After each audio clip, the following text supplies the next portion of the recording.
تعالوا بقى أما أقول لكم على وصفة النهاردة، أحلى وصفة للآيس كريم. كانت كريمية جدا وطعمها روعة وبتمط كده ولذيذة. من أحلى وصفات الآيس كريم اللي أنا نزلتها لكم. ويا رب يا رب كل اللي يحط لايك للفيديو ده يصلي عند حبيبك محمد عليه أفضل الصلاة والسلام.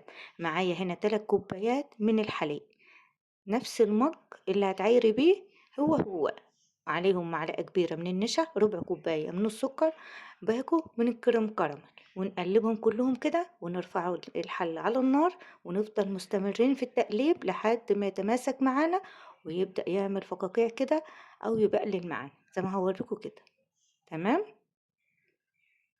زي ما عمل فقاقيع كده خلاص بقى هنطفي عليه وناخده نفضيه في بولة كده ونغطيها بكيس تلاجة وندخلها التلاجة بقى تبرد معانا تماما.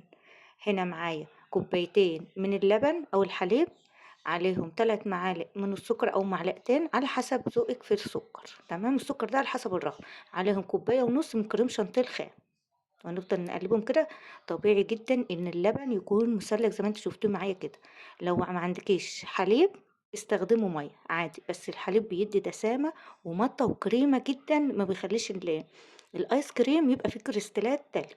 عرفتوا ليه انا مستخدمة هنا حليب؟ كده وصلنا للقوام.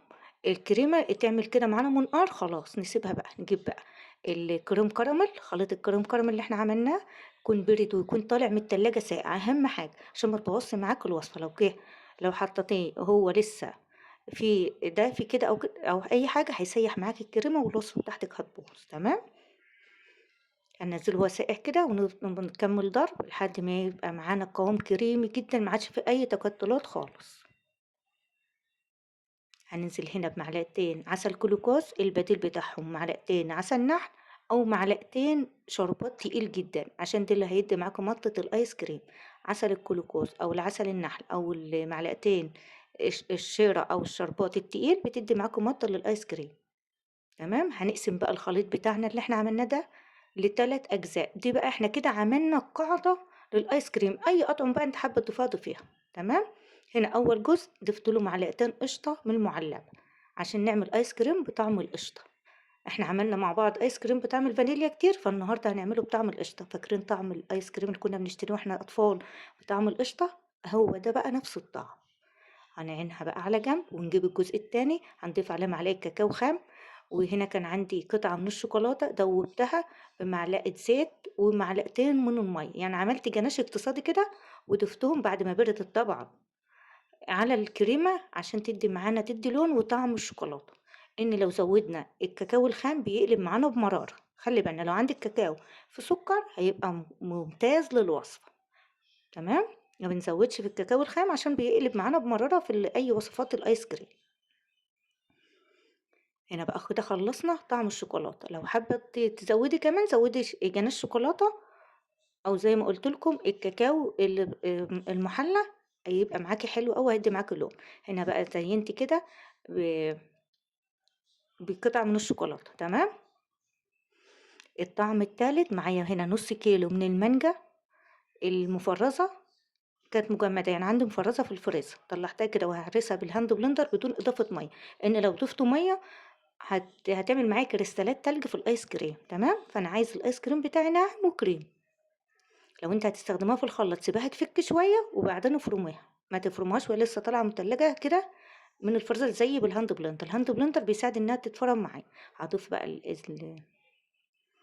المانجا بتاعتنا بقى على التلت الاخراني وضربتهم كده وفضيتهم برضو في العلبة، وسبت معايا معلقة من المانجا مهروسة هضيفها كده على الوش هتدي معايا لون. لو حابة تضيفي لون تعززي لون المانجا ضيفي نقطتين لون اصفر. تمام. بس انا محبتش اضيف هنا اي الوان خالص وخليته خليه كله طبيعي في طبيعي. تمام. أنا ضفت بقى كده المعلقتين المانجا اللي على الوش كده ادوا لون معايا وادوا طعم كمان جدا وعززوا معايا طعم المانجا. هدخلهم بقى التلاجة لمدة 6 ساعات أو ليلة كاملة واخرجهم بقى للتقديم. انا بصراحه أنا استعجلت عليهم قبل ال6 ساعات، كنت مطلعه كان جايلي بقى ضيوف وانسوس على قلبي فحبيت اقدم لهم منه.